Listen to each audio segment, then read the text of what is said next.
بسم اللہ، الحمدللہ، والصلاة والسلام علی رسول اللہ۔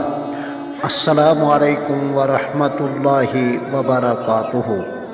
رمضان کی آمد مرحبا، قسط نمبر 3۔ حالات حاضرہ کے پیش نظر ماہ رمضان کے حوالے سے چند طالب علمانہ گزارشات۔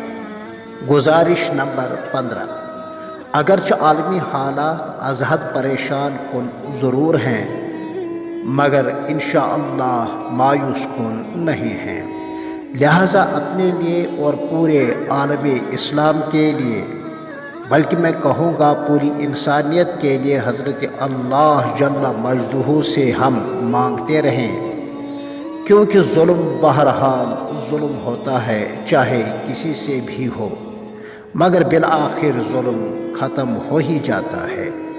تاریک رات کے بعد صبح کا اجالا ہوتا ہے، گھنگھور گھٹاؤں یعنی گھنے اور سیاہ بادلوں کے چھٹنے کے بعد عام طور پر موسم پھر خوشگوار ہو ہی جاتا ہے، اور تیز ہواؤں کے بعد فضا سازگار ہوتی ہی ہے۔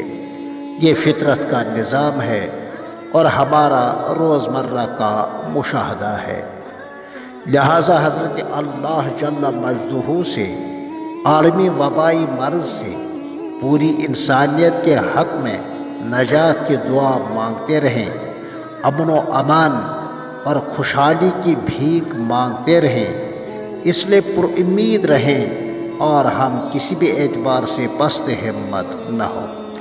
البتہ جوش کے بجائے ہوش سے کام لی، اسلامی رواداری، اسلامی اخوت، اسلامی وضاقت اور اسلامی طور و طریقے ہم اختیار کریں۔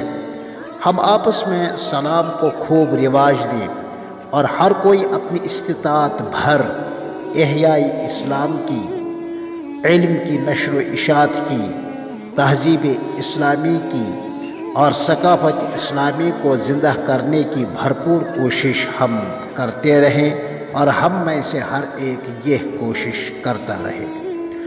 آخر میں یہ عرض بھی کرتا جاؤں کہ کئی سال سے میرا یہ تجربہ رہا ہے کہ ماہ رجب المرجب کی چوتھی تاریخ جس دن کو ہوتی ہے، وہی دن رمضان کی پہلی تاریخ کا ہوتا ہے۔ اس سال بھی ایسا ہی لگ رہا ہے، اس لیے بہت ممکن بلکہ پوری امید ہے کہ کل یعنی بدھ کو یکم رمضان ہوگا انشاءاللہ۔ امید تو یہی ہے، ماشاء اللہ۔ پھر آپ سے ملتے ہیں قسط نمبر 4 میں انشاءاللہ۔ تب تک کے لیے السلام علیکم ورحمۃ اللہ وبرکاتہ۔